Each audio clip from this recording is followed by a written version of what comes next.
열왕기하 25장 1절에서 7절 말씀입니다. 봉독해 드리겠습니다.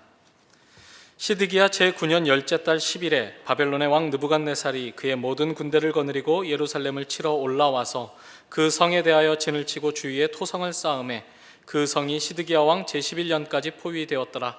그의 넷째 달 9일에 성중에 기근이 심하여 그 땅 백성의 양식이 떨어졌더라. 그 성벽이 파괴되매 모든 군사가 밤중에 두 성벽 사이 왕의 동산 견문길로 도망하여 갈대아인들이 그 성읍을 에워쌌으므로 그가 아라바 길로 가더니 갈대아 군대가 그 왕을 뒤쫓아가서 여리고 평지에서 그를 따라잡음에 왕의 모든 군대가 그를 떠나 흩어진지라. 그들이 왕을 사로잡아 그를 림나에 있는 바벨론 왕에게로 끌고 가매 그들이 그를 신문하니라. 그들이 시드기야의 아들들을 그의 눈앞에서 죽이고 시드기야의 두 눈을 빼고 놋사슬로 그를 결박하여 바벨론으로 끌고 갔더라. 유다가 이제 망하지요. 바벨론의 공격에 따라 그 유다가 드디어 멸망하는 장면을 우리가 보고 있습니다. 바벨론은 오늘 읽은 본문에 처음 나온 것이 아니라 그 전에도 몇 번 유다를 공격한 바 있죠. 24장과 25장을 보면 그 바벨론이 3번쯤 그 예루살렘을 공격했던 것으로 보입니다. 대략 8, 9년 정도 간격으로 15, 16년 사이에 벌어졌던 일들이 24장과 25장에 이제 기록되어 있습니다. 첫 번째 공격은 24장 1, 2절에 나와 있죠. 한번 보시겠습니까? 24장입니다. 여호야김 시대에 바벨론의 왕 느부갓네살이 올라오매 여호야김이 3년간 섬기다가 돌아서 그를 배반하였더니 여호와께서 그의 종 선지자들을 통하여 하신 말씀과 같이 갈대아의 부대와 아람의 부대와 모압의 부대와 암몬 자손의 부대를 여호야김에게로 보내 유다를 처음 멸하려 하시니라고 되어 있습니다. 아마 그때 이제 주력 부대가 그 바벨론에서 온 것은 아닌 것으로 보이고 그 유다 주위에 있던 다른 민족들을 다 모아서 그리고 갈대아 군인들이 이제 거기 합세를 해서 공격을 했던 모양이죠. 여기에는 그 자세히 나와 있지는 않지만 그 성경의 다른 부분들을 보면 여호야김이 바벨론으로 잡혀갔었다는 기록이 나옵니다. 그리고 다니엘서에 보면 이때 이제 왕과 함께 유력한 그 유다 사람들이 잡혀가는데 이제 다니엘이 그때 잡혀간 사람으로 이제 기록되어 있죠. 이제 이런 위기를 겪고 그 여호야김은 아마 다시 돌아온 모양으로 보입니다. 그 바벨론에서 죽지 않고 그 6절에 보면 여호야김이 그의 조상들과 함께 자매라고 돼서 아마 예루살렘에서 이제 그 죽은 것으로 보이죠. 지난 시간에 우리가 그 설교를 통해서 배웠던 것처럼 여호야김은 그 이후 왕들에게 아주 중요한, 그러니까 악한 영향을 끼쳤던 왕인데 그 흥미롭게도 바벨론에 배신을 했으나 바벨론 손이 죽지 않고 그 자기 땅에서 죽는 것 같은 모양이 여기 펼쳐지고 있습니다. 이제 그 이후에 그 8절에 보면 여호야긴이 왕이 되었다고 되어 있죠. 석 달 왕 노릇을 하는데 이제 악한 왕이라고 소개되고 있고 그때 다시 이제 느부갓네살이 쳐들어옵니다. 10절에 보시면 그때 바벨론의 왕 느부갓네살의 신복들이 예루살렘에 올라와서 그 성을 에워싸니라. 그의 신복들이 에워쌀 때에 바벨론의 왕 느부갓네살도 그 성에 이르니 유다의 왕 여호야긴이 그의 어머니와 신복과 지도자들과 내시들과 함께 바벨론 왕에게 나아가매 왕이 잡으니 때는 바벨론의 왕 8째 해라. 이제 두 번째 공세가 여기 이제 기록되어 있죠. 왕이 된 지 석 달밖에 안 됐는데 느부갓네살이 이제 공격을 하러 온 모양입니다.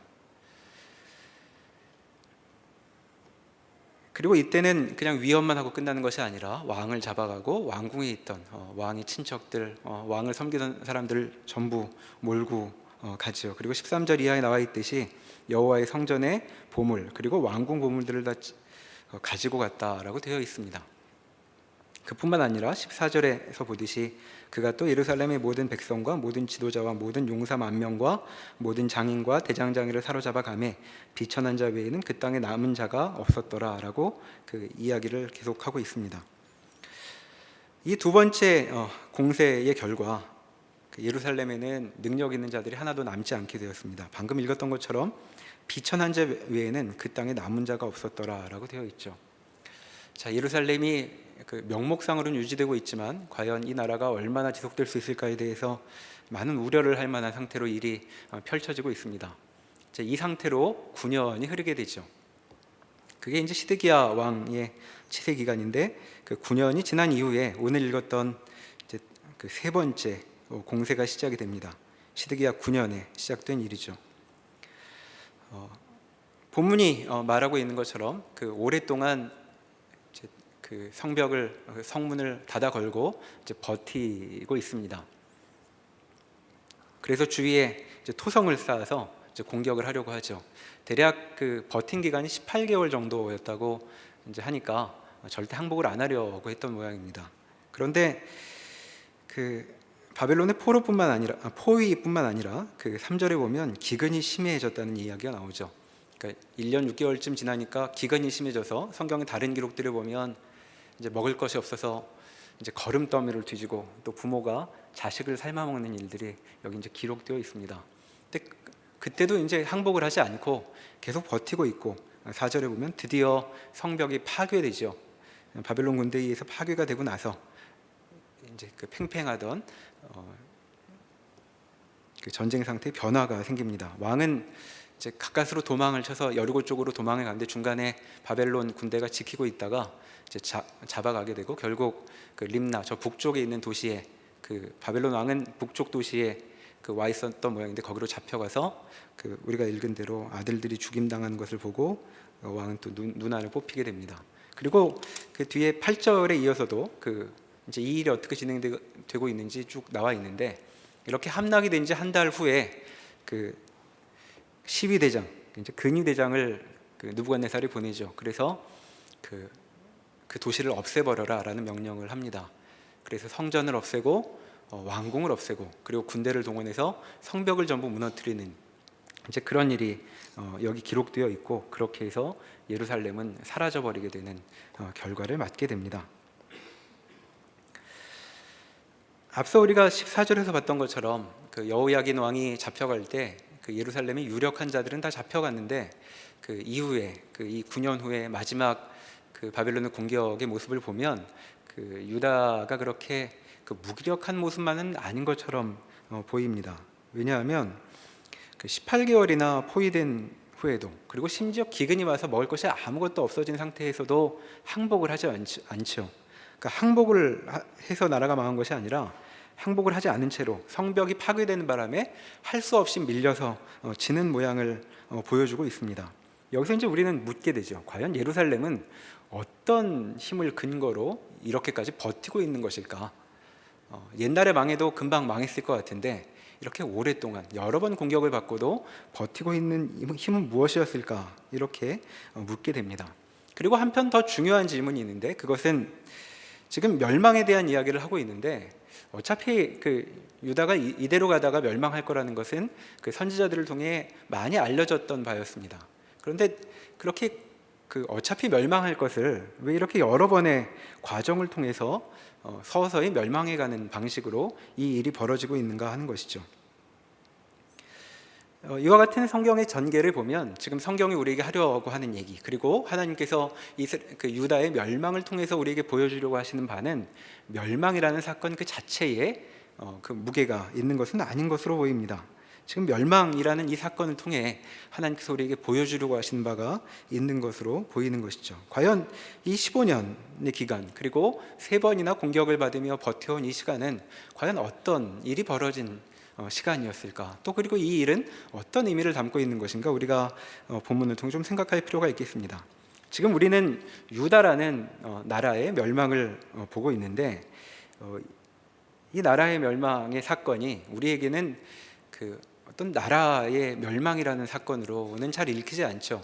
왜냐하면 우리는 유대인도 아니고 그 옛날에 유대라는 나라에 무슨 일이 있었는지를 특별히 알 만한 이유도 없습니다. 그리고 성경도 우리에게 지금 어떤 정치적인 관점에서 이 나라가 어떤 식으로 움직여가고 있는지에 대해서 별로 관심을 보여주지도 않죠. 그렇다면 과연 이 유다라는 나라의 멸망은 우리에게 어떻게 다가와야 하는 것인가라고 물어볼 수 있습니다. 이스라엘이 원래 어떤 나라였는지를 돌아본다면 그 관점은 그렇게 어렵지 않게 우리에게도 찾아질 것 같습니다. 출애굽기에 이스라엘이라는 민족을 세우시고 나라를 세우실 때에 하나님께서는 그들을 제사장 나라 또 거룩한 백성을 세우겠다라고 말씀하신 바 있죠. 그리고 이후에 이스라엘 그리고 분열된 이후에 유다도 그와 같은 나라로서의 정체성을 갖고 지금 지속되어 온 셈입니다. 제사장 나라 그리고 거룩한 백성, 하나님의 백성이라는 정체를 갖고 이제까지 지탱해 온 것이죠. 그러니까 지금 여기서의 멸망은 누가 멸망하고 있느냐라고 묻는다면 그와 같은 정체성을 지닌 존재가 멸망하고 있다, 멸망이라는 고난을 겪고 있다라고 읽을 수 있는 것이죠. 그렇다면 이와 같은 존재들은 지금도 마찬가지로 있죠. 유다란 나라는 사라졌지만 하나님의 백성이라는 존재는 여전히 지금도 남아 있습니다. 교회가 그렇고, 그리고 교회의 구성원인 신자들이 이제 그런 정체를 가진 사람들이죠. 그렇게 보면 교회와 또 교회의 구성원들인 신자들에게 이 멸망은 어떤 사건으로 기억되어야 하는가라는 질문을 우리가 가져볼 수 있습니다. 그리고 구약에서 계속 이야기되고 있는 것처럼 이 나라의 멸망은 일의 끝장이 나는 일을 우리에게 보여주는 것이 아니죠. 하나님께서 하신 일, 그리고 하나님께서 이스라엘이라는 민족과 이루신 관계의 종국을 뜻하는 것이 아닙니다. 이 일은 과정이라고 우리가 누누이 살펴본 바 있습니다. 그렇게 보면 지금 하나님의 백성들인 이스라엘 사람들은 멸망이라는 또 다른 사건을 이제 겪게 되는 것이라고 말할 수 있겠죠. 하나님의 백성으로 하나님과 관계를 맺고 살아가고 있는 와중에 지금 이런 참혹한 일을 겪게 되는 것입니다. 이와 같은 일은 이제 우리에게도 마찬가지로 적용될 수 있는 것이죠. 우리도 하나님의 백성이라면 우리도 살면서 이와 같은 비슷한 일을 겪을 수도 있는 것입니다. 때로는 우리의 잘못으로 오랜 잘못이 누적되어서 그 나라의 멸망에 비견될 만한 어려움을 겪을 수도 있고, 또 공동체의 잘못이 누적되어서 우리가 이런 일을 대신 겪을 수도 있는 일입니다. 즉 그렇게 보면 우리에게도 이런 일은 펼쳐질 수 있는 것이고, 그러니까 그저 역사적인 사건으로만 그치는 것이 아니라 우리에게도 어떤 의미를 갖고 이 일이 주어지고 있다고 말할 수 있겠죠. 자, 그렇게 보면 우리에게 과연 이 사건들은 어떤 의미를 담아 우리에게 이야기를 걸고 있는 것인가 생각해 볼 수 있습니다. 첫 번째로 생각할 수 있는 것은 멸망이 여러 번 경고되었다는 사실이죠. 그리고 실제로 그 경고된 대로 나라의 멸망이 실현되고 있는데 여러 과정을 거치고 있다는 사실을 우리가 볼 수 있습니다.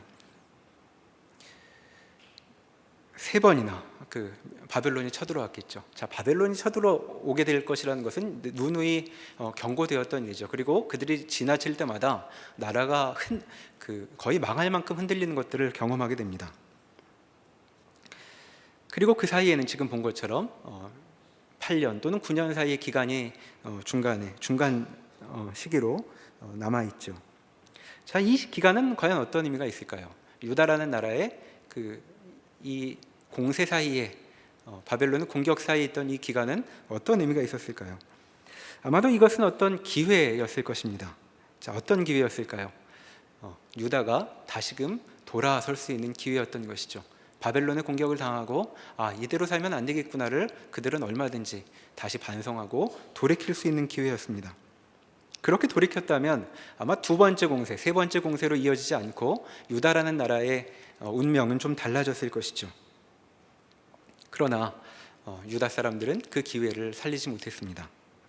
자, 이렇게 볼 때 지금 이 나라의 멸망이라는 사건 속에서는 하나님께서 지금 나라를 끝장내시겠다는 의미보다 더 깊이 하나님의 백성들에게 여전히 어떤 선택을 할 수 있는 기회를 여전히 열어놓고 계시는 것을 볼 수 있죠. 그리고 그것은 다만 이 8년이라는 기간에만 해당하는 것이 아니라 마지막 공세 때도 여전히 열려있는 기회이기도 했습니다. 우리가 예레미야서로 한번 넘어가 보시면 좋겠습니다. 예레미야 21장으로 가보시죠.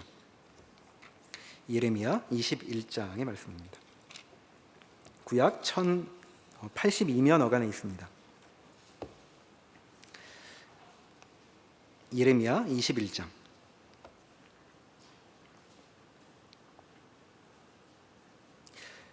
자, 하나님께서 그 예레미야에게 말씀을 하시게 되는데, 이때 상황이 어떤 것이냐면 21장 1절에 보듯이 왕이 왕의 신하들을 예레미야에게 보냅니다. 자, 용건은 2절부터 이렇게 나와 있죠.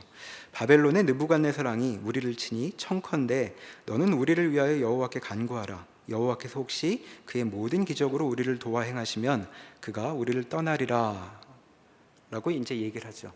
자, 선지자가 하나님께 간청을 하면 들어주실 것 아닌가. 우리가 이런 어려움을 겪고 있으니, 지금 아마 그 포위를 당하고 있던 2년 가까운 기간에 벌어졌던 일로 보입니다. 공격자들이 돌아가게 기도해달라, 하나님께서 우리를 도와주실 수도 있는 것 아니냐라고 청을 하죠. 그랬더니 4절에 그 하나님의 답은 이렇습니다. 이스라엘의 하나님 여호와께서 이와 같이 말씀하시되, 보라, 너희가 성 밖에서 바벨론의 왕 또 너희를 에워싼 갈대아인과 싸우는 데 쓰는 너희 손의 무기를 내가 뒤로 돌릴 것이요 그것들이 이 성 가운데로 모아들이리라. 내가 든 손과 강한 팔 곧 진노와 분노와 대노로 친히 너희를 칠 것이며 라고 되어 있죠. 하나님께서 마음 바꿀 생각 없다 이렇게 얘기하십니다. 너희가 지금 바벨론과 싸우려고 무기를 그 성 밖을 향해 겨누고 있지만 그 무기들 다 모아다가 가운데 쌓아놓을 것이다. 그리고 내가 지금 손을 들고 있고 강한 팔로 너희를 칠 것이다 라고 얘기하고 있습니다. 진노와 분노와 대로로 너희를 칠 것이라고 얘기하시고, 그리고 성 안에서는 전염병이 돌게 될 것이다 라고 얘기하고 있죠. 자, 그러니까 하나님께서는 지금 시드기야의 말씀을 안 듣겠다고 말씀하시는 건데, 그럼 이제 나라를 멸망시키시겠다는 것인가? 좀 더 깊은 사연이 있어 보입니다. 8절로 가보시면 이렇게 얘기하시죠. 여호와께서 말씀하시기를, 보라, 내가 너희 앞에 생명의 길과 사망의 길을 두었노라. 너희는 이 백성에게 전하라 하셨느니라. 이 백성에 사는 자는 칼과 기근과 전염병에 죽으려니와 너희를 에워싼 갈대아인에게 나가서 항복하는 자는 살 것이나 그의 목숨은 전리품같이 되리라. 자, 지금 풍전등화 같은 시기입니다. 나라는 망했다고 여겨지고 있는데 하나님께서는 지금 여전히 예루살렘 백성에게 무슨 얘기를 하시냐면, 너희 앞에 생명의 길과 사망의 길이 놓여 있다라고 얘기하시죠. 그러니 항복하면 살 것이고, 너희가 이대로 버틴다면 전염병으로, 칼로, 기근으로 죽을 것이다 이렇게 얘기하고 계십니다. 그러니까 하나님은 지금 여전히 그 예루살렘 앞에 두 길을 열어놓고 계시다고 말씀하시는 것이죠. 이 마지막 대공세, 이제 이대로 있다가는 나라가 망하게 될 이 위기의 시기에도 지금 그 예루살렘 사람들과 여호와 하나님 사이에는 생각이 다른 모양입니다.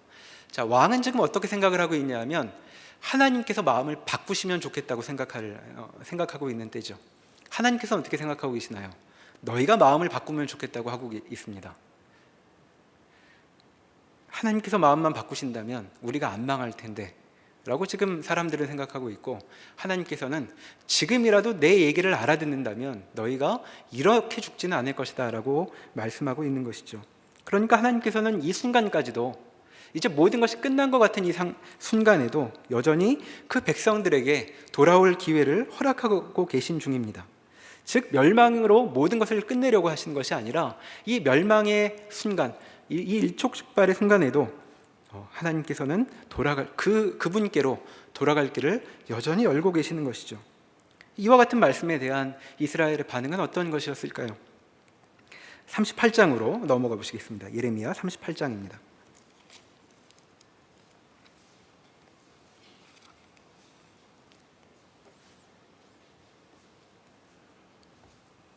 여기도 지금 비슷한 상황이 비슷한 상황 때의 이야기로 보이는데, 지금 이런 상황입니다. 예레미야를 통해서 하나님께서 뭐라고 말씀하셨냐면 38장 2절에 여호와께서 이와 같이 말씀하시되, 이 성에 머무는 자는 칼과 기근과 전염병에 죽으리라. 그러나 갈대아인에게 항복하는 자는 살리니 그는 노량물을 얻음같이 자기의 목숨을 건지리라. 방금 읽었던 말씀 끝부분과 마찬가지이죠. 그리고 이 말씀을 예루살렘 사람들에게 전하고 있습니다. 그런데 이 얘기를 듣고 그 예루살렘의 고관들, 그러니까 왕 옆에 세력을 가졌던 자들이 몹시 듣기가 싫었던 모양이죠. 4절에 보시면, 이에 그 고관들이 왕께 이르되, 이 사람이 백성의 평안을 구하지 아니하고 재난을 구하오니 청하건대 이 사람을 죽이소서. 그가 이같이 말하여 이 성에 남은 군사의 손과 모든 백성의 손을 약하게 하나이다. 이게 뭐 말이 됩니다. 지금 싸우려고 하고 있는데 지금 그 예레미야의 말은 항복하자는 말이니까 이런 사람을 그대로 놔두면 백성들의 사기가 떨어질 것이고 죽이는 게 좋겠습니다. 지금 이렇게 얘기하고 있는 중이죠. 왕에게 고관들이 와서 그렇게 청을 하니까 왕이 뭐라고 그러냐면 5절에 이렇게 응답을 합니다. 시드기야 왕이 이르되 보라 그가 너희 손 안에 있느니라 왕은 조금도 너희를 거스를 수 없느니라 하는지라. 자, 고관들이 세력이 세서 시드기야 왕이 별로 힘을 못 썼던 모양이죠. 그래서 하고 싶은 대로 하십시오. 당신들 말을 누가 막을 수 있겠습니까? 이제 이렇게 응답을 한 것입니다.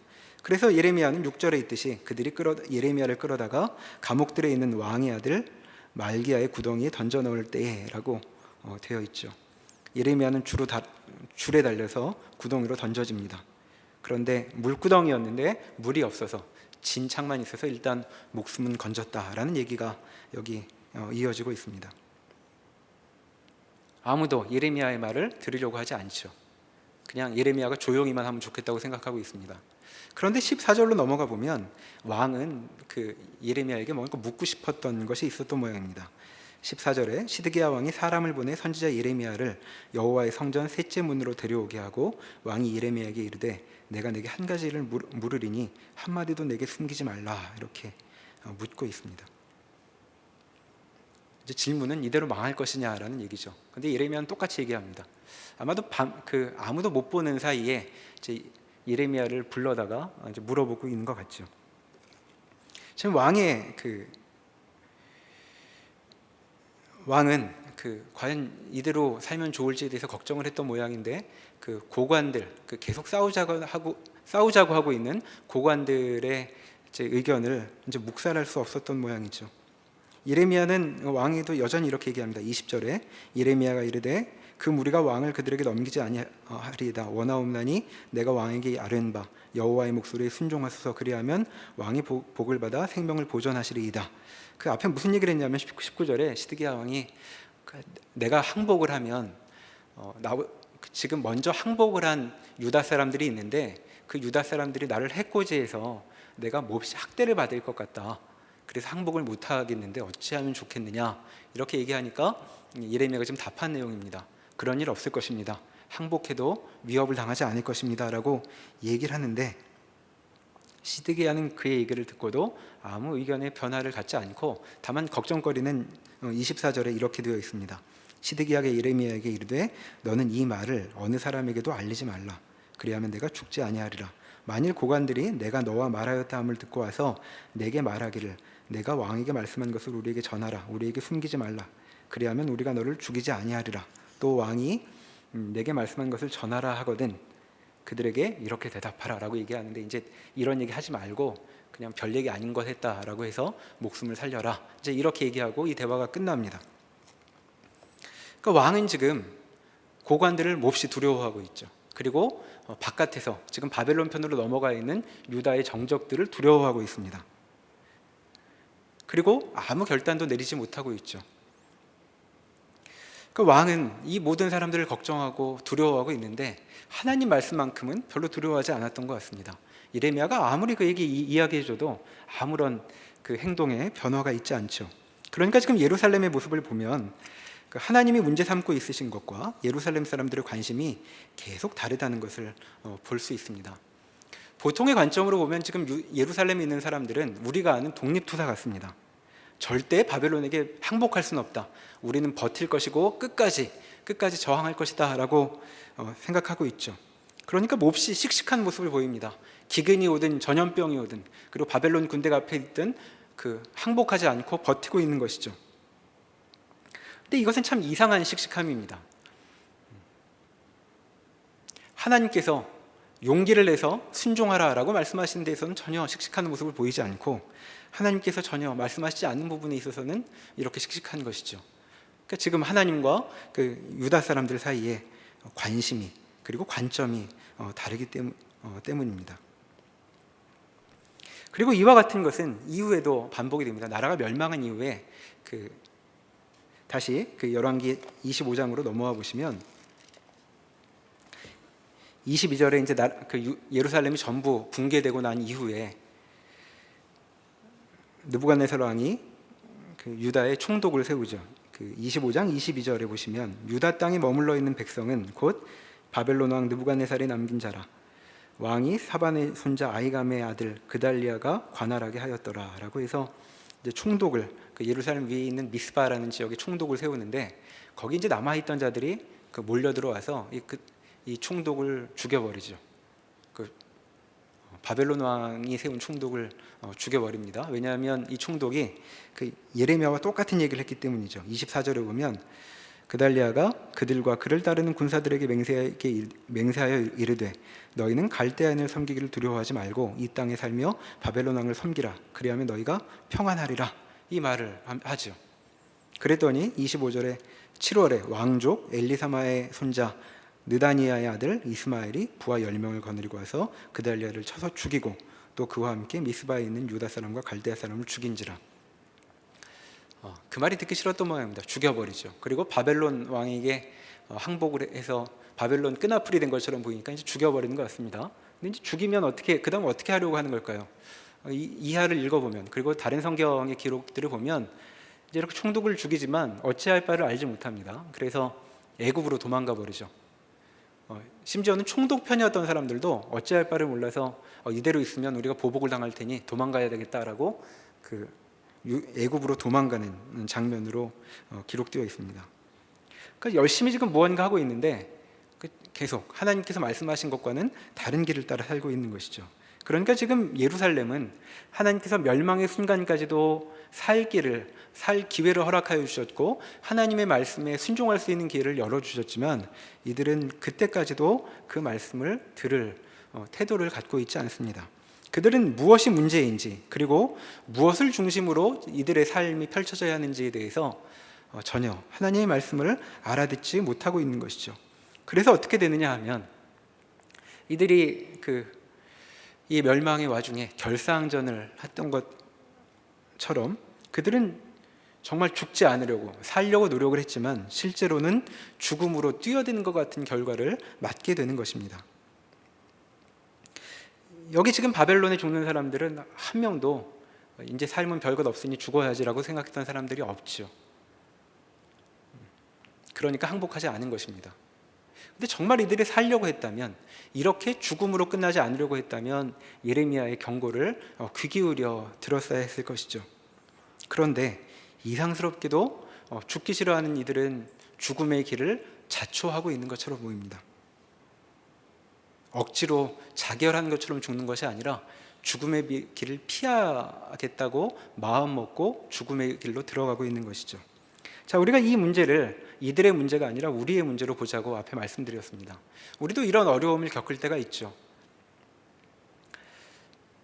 이런 멸망처럼 이제 죄의 무게가 누적이 되어서 더 이상 돌아설 수 없을 것 같은 일을 겪을 수가 있습니다. 그게 이제 우리가 겪게 되는 많은 고난의 내용입니다. 고난은 우리가 이유를 알 수 없이 벌어질 때뿐만 아니라 우리 삶의 여러 결정들이 누적되어서, 나 혼자의 삶이 아니라 우리의 삶이 누적되어 일어나는 결과일 때가 많이 있죠. 자, 그럴 때 그처럼 우리의 삶에 문제가 있다고 여길 때 내가 정말 지나올 수 없는 곳까지 도달해 버렸구나, 더 이상 어찌할 바를 없는 자리까지 몰려 들어오게 되었구나라고 생각하는 그 지점에 우리는 이들이 한 행동을 눈여겨볼 필요가 있습니다. 우리도 이들처럼 우리 삶이 뭔가 큰 문제가 있다고 여길 때에, 그리고 정말 이 문제만큼은 하나님께서 우리를 긍휼히 여기셔서 좀 해결해 주시기를 바란다면 우리는 이들처럼 행동하면 곤란한 것이죠. 이들처럼 우리의 문제를 해결해 주시면 하나님이십니다라고 말한다면 절대 문제는 해결되지 못합니다. 오히려 하나님께서 문제 삼으시는 것을 그것이 우리의 문제입니다, 그리고 하나님의 뜻에 따라 우리의 순종의 방향을 정하겠습니다라고 말을 해야만 이 멸망이라는 시간, 이 심한 고난이라는 이 경험이 비로소 그 값을 바라고 하나님께서 기뻐하시는 결과로 나아갈 수 있게 되는 것이죠. 그러나 만일 그렇게 돌이키지 못한다면, 끝까지 하나님의 말씀을 듣지 못한다면 이들은 멸망으로 끝나게 되는 것입니다. 그것이 지금 이 사건에 나와 있는 15년의 시간의 결과였던 것이죠. 한 번도 이 기회를 통하여 하나님께로 돌아올 기회를 삼지 못하고 있습니다. 그러나 하나님께서는 이대로 있지 말고 돌아오라라고 말씀하고 계시죠. 그리고 그와 같은 하나님의 말씀에 주목했던, 그리고 하나님의 관점에서 자신의 문제를 바라봤던 사람의 이해도 이 현장에 들어있는 것을 우리가 알 수 있습니다. 하나님께서 지금 꺼내놓으신 주제에 귀 기울였던 사람은 과연 어떤 삶을 살게 되는 것인가에 대해 우리는 예레미야의 삶을 확인해 볼 수 있죠. 예레미야 애가로 한번 가보시겠습니다. 구약 1143면허가 있습니다.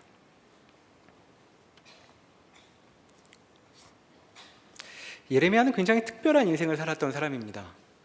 하나님의 마음을 알았던 사람이죠. 그런데 때를 잘못 만나서 하나님을 잘 믿는 것이 인생에 한 번도 도움이 되지 않았습니다. 하나님을 잘 믿게 된 바람에 선지자로 끌려 나왔고 별로 본인은 원하지 않았던 것 같죠. 그리고 선지자로 와서도 한 번도 제대로 된 청중을 만나본 적이 없습니다. 말만 하면 사람들이 죽이려고 했고 잡아 가뒀고 없애려고 했죠.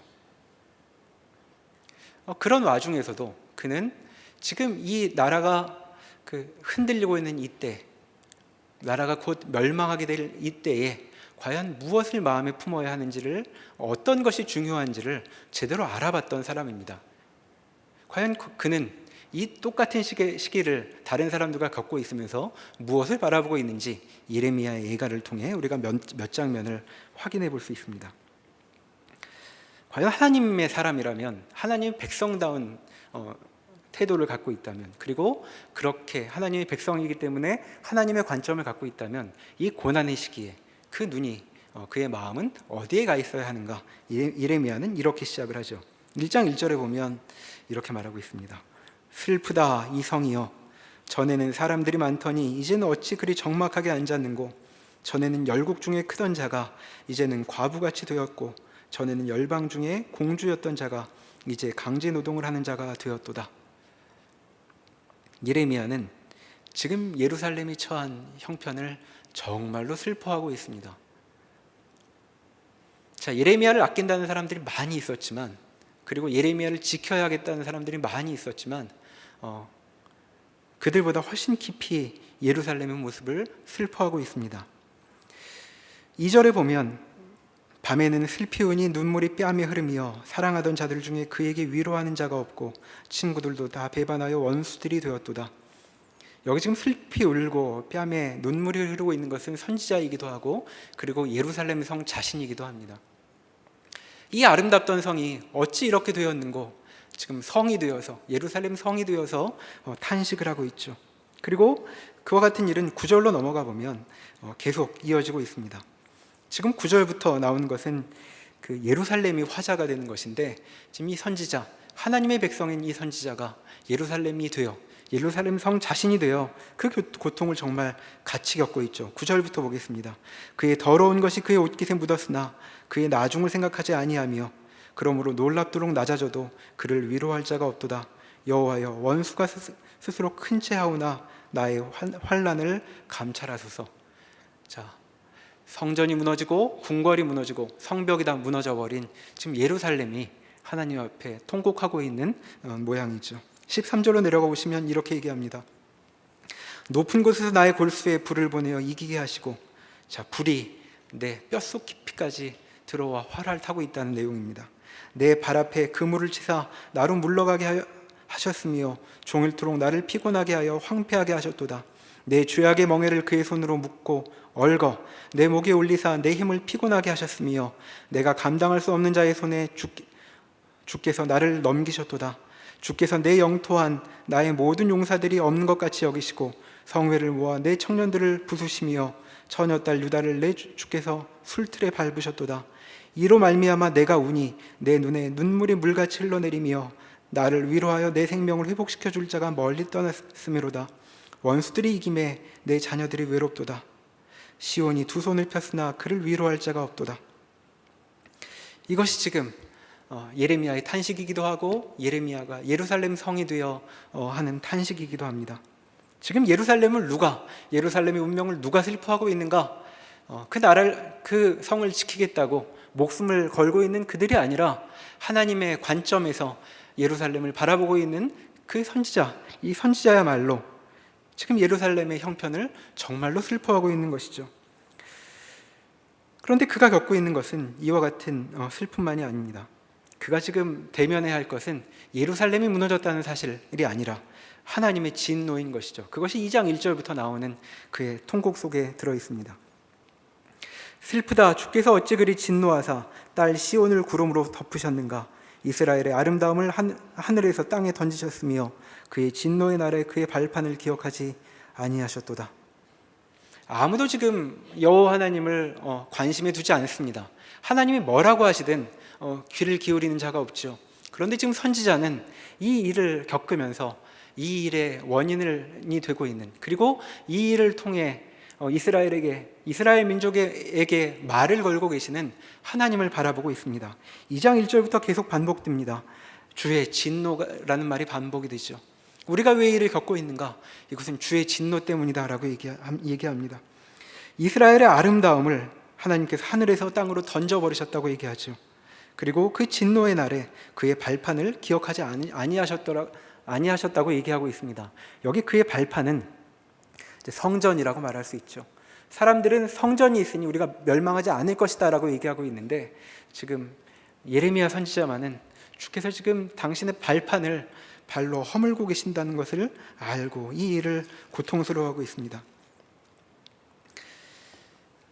그래서 이 멸망을 겪으면서 그냥 성이 멸망한 것보다 더 깊은 사연을 보고 있는 것이죠. 2장 8절에 가보시면 이 일을 이렇게 얘기하고 있습니다. 여호와께서 딸 시온의 성벽을 헐기로 결심하시고 줄을 띠고 무너뜨리는 일에서 손을 거두지 아니하사 성벽과 성곽으로 통곡하게 하셨음에 그들이 함께 쇠하였도다 라고 얘기합니다. 성벽이 무너지는 것이 지금 문제가 아닙니다. 선지자가 바라보고 있는 것은 지금 하나님과의 관계에서 엄청난 일이 벌어지고 있다는 것을 보고 있는 것이죠. 하나님께서 예루살렘을 무너뜨리고 있는 것을, 그 손길을 지금 예레미야만은 보고 있는 것입니다. 그리고 이 일이 하나님 앞에 고난을 겪는 일만이 아니라는 것을 얘기하고 있죠. 그 일이 2장 11절로 가보면 이렇게 나옵니다. 2장 11절부터의 화자는 하나님 자신입니다. 자, 이 고통을 겪게 하시는, 이 고난을 가져다 주실 수밖에 없는 하나님의 입장에서 이 선지자가 이렇게 얘기하고 있죠. 내 눈이 눈물에 상하며 내 창자가 끊어지며 내 간이 땅에 쏟아졌으니 이는 딸 내 백성이 패망하여 어린 자녀와 젖 먹는 아이들이 성읍 길거리에 기절함이로다. 13절로 가봅니다. 딸 예루살렘이여, 내가 무엇으로 내게 증거하며 무엇으로 내게 비유할까? 처녀딸 시온이여, 내가 무엇으로 내게 비교하여 너를 위로할까? 너의 파괴됨이 바다같이 크니 누가 너를 고쳐줄 소냐? 자, 딸 내 백성이라고 얘기하고 있습니다. 그리고 딸 예루살렘이라고 말하고 처녀딸 시온이라고 부르고 있죠. 누가 이렇게 부를 수 있을까요? 하나님이십니다. 자, 지금 예루살렘이 멸망하고 있는데 누가 이 일을 보고 눈물을 더 많이 흘리고 있을까요? 예루살렘 성이 눈물을 흘리고 있습니다. 그리고 예루살렘의 거민들도 눈물을 흘리고 있죠. 그러나 그들의 눈물보다 더 큰 눈물은 이들을 딸로 삼으신 하나님일 것입니다. 그리고 선지자는 그 사연을 알고 있죠. 이 일로 정말 마음 아프신 분이 자신들이 아니라 하나님이라는 것을 알고 있습니다. 눈이 눈물로 상하고 창자가 끊어지고 간이 땅에 쏟아지는 것 같은 일이 지금 하나님께서 겪고 계시는 일이라는 것을 선지자는 알고 있는 것입니다. 아무도 하나님의 마음에 관심이 없었던 이 상황 속에 선지자는 하나님의 마음에 그의 마음이 다 있던 것이죠. 그러나 선지자의 마음은 훨씬 복잡합니다. 하나님의 마음을 아니 마음이 편안하고 이 일을 받아들이는 것만도 아니죠. 20절에 보시면 이제는 다시 선지자 자신이 되어서 하나님께 이렇게 부르짖습니다. 여호와여 보시옵소서, 주께서 누구에게 이같이 행하셨는지요? 여인들이 어찌 자기 열매 곧 그들이 낳은 아이들을 먹어오며 제사장들과 선지자들이 어찌 주의 성소에서 죽임을 당하오리까? 늙은이와 젊은이가 다 길바닥에 엎드려 졌사오며 내 처녀들과 내 청년들이 길에 쓰러졌나이다. 주께서 주의 진노의 날에 죽이시되 긍휼히 여기지 아니하시고 도륙하셨나이다. 주께서 내 두려운 일들을 사방에서 부르시기를 절기 때 무리를 부름같이 하셨나이다. 여호와께서 진노하신 날에는 피하거나 남은 자가 없나이다. 내가 낳아 기르는 아이들을 내 원수가 다 멸하였나이다. 하나님의 마음을 알지만 그러나 이 고난은 선지자에게도 몹시 아프고 고통스러운 것입니다. 하나님의 마음을 안다고 하나님의 마음, 하나님께서 이렇게밖에 하실 수 없는 것을 알지만 그는 이 일을 겪으며 예루살렘을 대신해서, 그리고 아무도 하나님을 찾고 있지 않지만 그 사람들을 대신해서 하나님께 이렇게 울부짖고 있는 것이죠. 하나님, 그러나 어떻게 이렇게 하실 수가 있습니까? 하나님의 일이 이렇게 끝날 수가 있습니까? 라고 지금 선지자가 얘기하고 있는 것입니다. 그리고 선지자는 이런 통곡으로 그치지 않고 3장에 가보면 또 다른 면모로 우리에게 다가옵니다. 3장 1절부터 18절에 보면 계속 반복되는 단어가 있습니다. 3장 1절에서 처음 나오는데 그것은 나라는 단어죠. 나. 자, 제가 몇 절 읽어볼 테니까 여기서 말하는 나가 누구일까 한번 생각해 보십시오. 3장 1절입니다. 여호와의 분노의 매로 말미암아 고난당한 자는 나로다. 나를 이끌어 어둠 안에서 걸어가게 하시고 빛 안에서 걸어가지 못하게 하셨으며 종일토록 손을 들어 자주자주 나를 치시는도다. 나의 살과 가죽을 쇠하게 하시며 나의 뼈들을 꺾으셨고 고통과 수고를 쌓아 나를 애우셨으며 나를 어둠 속에 살게 하시기를 죽은 지 오랜 자 같게 하셨도다. 나를 둘러싸서 나가지 못하게 하시고 내 사슬을 무겁게 하셨으며 내가 부르짖어 도움을 구하나 내 기도를 물리치셨으며 다듬은 돌을 쌓아 내 길을 막으사 내 길들을 굽게 하셨도다. 그는 내게 대하여 엎드려 기다리는 곰과 은밀한 곳에 사자 같으사 나의 길들을 치우치게 하시며 내 몸을 찢으시며 나를 적막하게 하셨도다. 활을 당겨 나를 화살의 관역으로 삼으시며 화살통의 화살들로 내 허리를 맞추셨도다. 나는 내 모든 백성에게 조롱거리 곧 종일토록 그들의 노랫거리가 되었도다. 자, 앞을 보면 선지자가, 아무도 자신의 말에 귀 기울이지 않는 선지자가 하는 말로 보입니다. 나는 어둠 속에 있는 것 같다고 얘기하죠. 그러나 이것은 그저 자신의 사역에 열매가 없음을 괴로워하는 선지자만의 발언이 아닌 것으로 보입니다. 10절에서 보았던 것처럼 하나님은 지금 여기서 말하고 있는 나에게 어떻게 하시고 있습니까?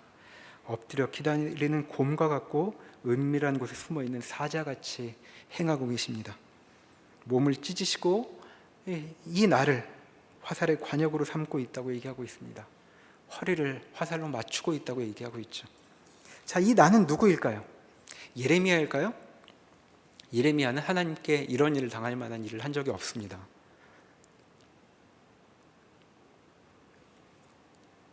지금 여기 말하고 있는 나는 선지자이죠.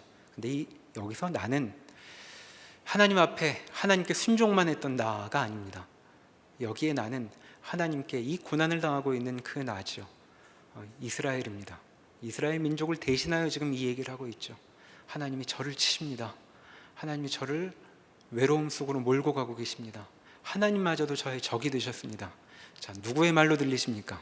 신약을 알고 있는 우리는 예수 그리스도의 말을 떠올릴 수 있습니다. 지금 이 고난의 시기에 하나님의 백성으로 살고 있는 예레미야가 보여주고 있는 장면은, 하나님, 제가 하나님 뜻대로 잘 살았는데 왜 이런 때 태어나서 이 고생을 하는지 모르겠습니다 라는 그런 탄식이 아니었습니다. 하나님, 저는 하나님 잘 믿었으니까 예루살렘이 다 멸망해도 저는 지켜주시겠죠 라는 그런 소망도 아니었습니다. 그는 지금 이 한복판에 이 고통을 더 깊이 절감하며 이 한복판에 자리하고 있죠. 지금 사람들이 죽어가면서도 왜 죽는지 모르고 죽고 있습니다. 바벨론이 우리보다 힘이 세서 우리는 망하는구나, 그렇게 얘기하고 있습니다. 운이 나빠서 기근까지 생겨서 우리가 굶어 죽는구나, 그렇게 사람들은 죽어가고 있습니다. 그들은 그렇게 죽는 게 아니었죠. 지금 이들은 고난을 당하고 있는 중입니다. 하나님의 심판, 하나님께서 이대로 두실 수 없어 하나님께서 개입하시는 것을 맛보고 있는 중이었죠. 그런데 그 일을 아무도 알아보지 못하고 있습니다. 그런데 여기 선지자가 그 일을 알아보는 사람으로 그 현장에 있는 것이죠. 그들은 아무도 알아보지 못하는 그 장면에 이 일이 무엇으로 고통스러워야 하는지, 무엇이 그렇게 마음을 아프게 하는 것인지를 알아보고 있는 사람입니다. 왜 예루살렘 성이, 하나님의 그 아름다운 성이 고통당해야 하는지 그 고통의 이유를 알고 고통하고 있습니다. 그리고 이 일을 행하시는 하나님의 마음이 무엇인지 알아서 하나님의 마음으로 탄식하고 있습니다. 그러나 또 이 사람은 백성들을 대신하여 하나님, 그러나 이렇게까지 하실 수 있는 것입니까? 라고 하나님께 또 탄식하고 있습니다. 그리고 이제 3장에 이르러서는 이 백성들, 이 아무것도 모르는 백성들을 대신해서 이들의 고통을 당사자가 되어 겪고 있는 것이죠.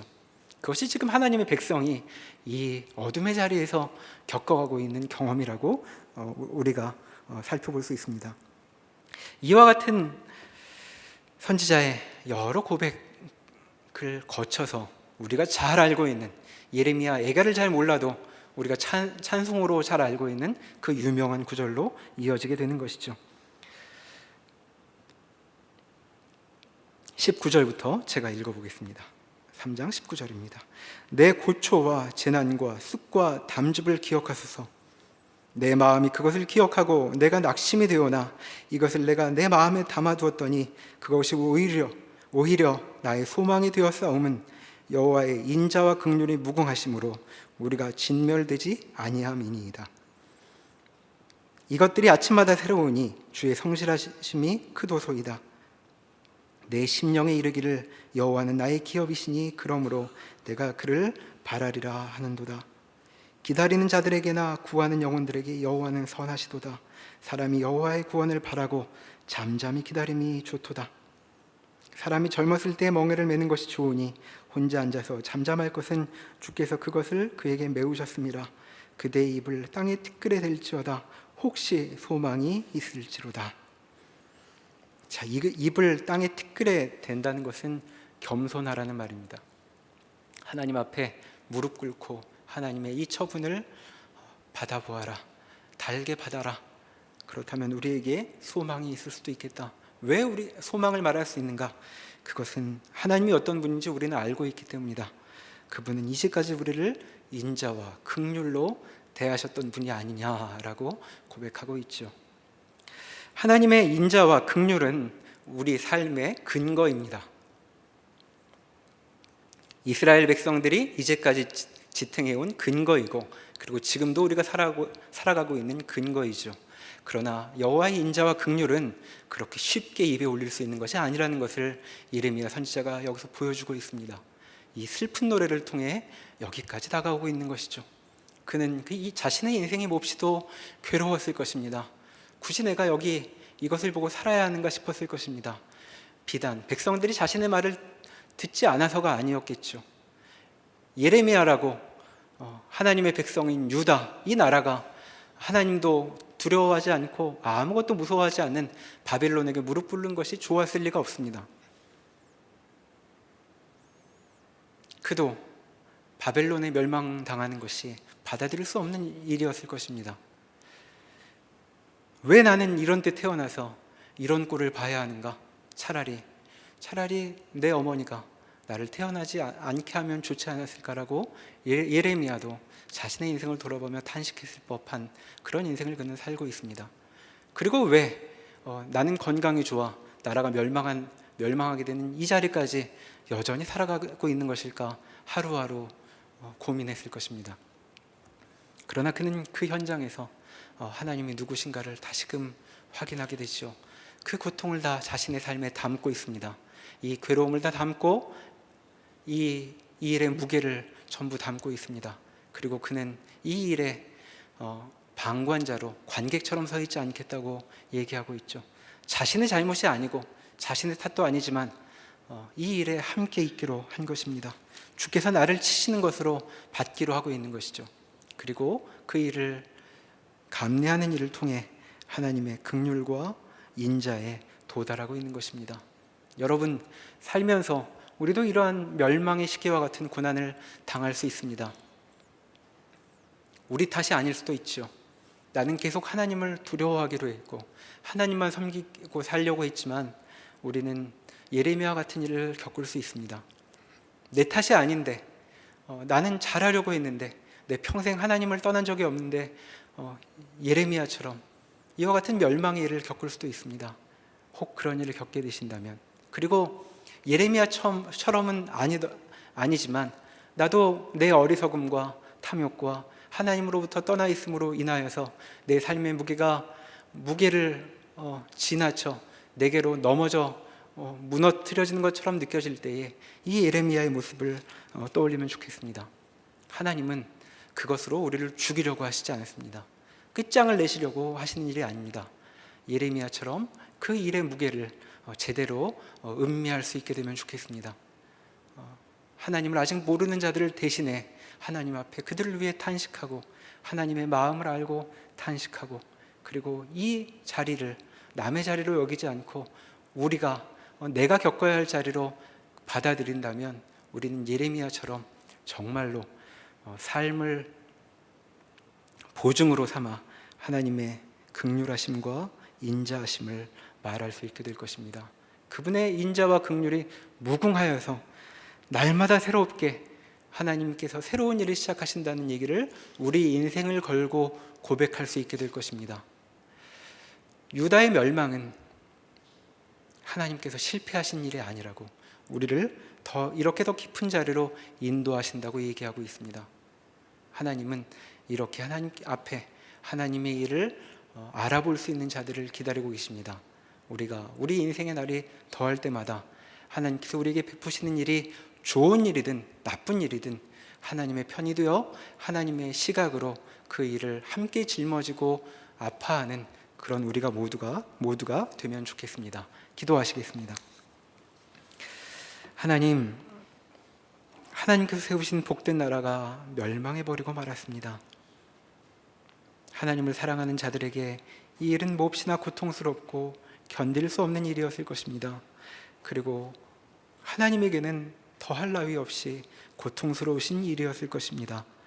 그리고 이 일을 알아보는 자들이 없이 이 일은 또 지나가고 있습니다. 그러나 아주 소수의 자들이, 하나님께 남아있는 자들이 하나님의 마음을 알고 하나님과 함께 이 일을 아파해가고 있습니다. 주님, 저희도 그러한 사람 되게 하여 주십시오. 하나님께서 무슨 일을 하고 계시는지, 그리고 하나님께서 이 일을 통해 무엇을 하려고 하시는지 하나님의 마음을 알아 하나님께 순종함으로 하나님께 마음 합하는 자들이 될 수 있도록 주여 저희의 발걸음 인도하여 주시옵소서. 예수님의 이름으로 기도합니다. 아멘.